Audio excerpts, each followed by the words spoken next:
네, 그럼 이번에는 취재 기자와 함께 좀 더 자세한 얘기 나눠보도록 하겠습니다. 원석진 기자 나와 있습니다.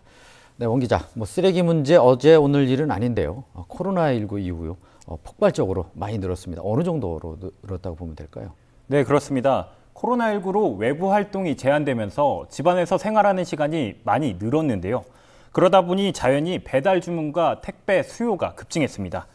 강원도 역시 예외가 아니었는데요. 지난해 11월 도내 생활 폐기물 처리 시설에는 하루에 530톤가량의 재활용 쓰레기가 반입됐습니다.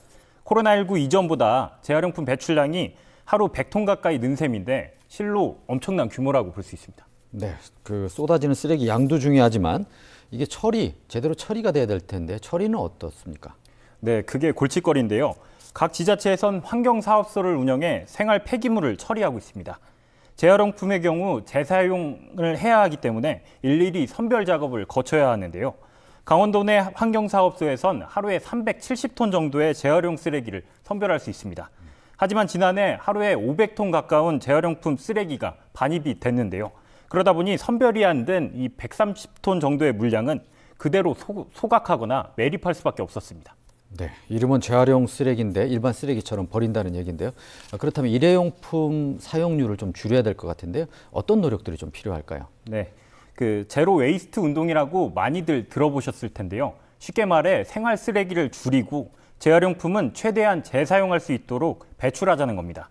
흥미로운 실험도 있었는데요. 충북 청주에선 시민들이 100일 동안 쓰레기 줄이기 운동을 펼쳤고 한 달 만에 재활용품을 무려 40%가량 감량했습니다.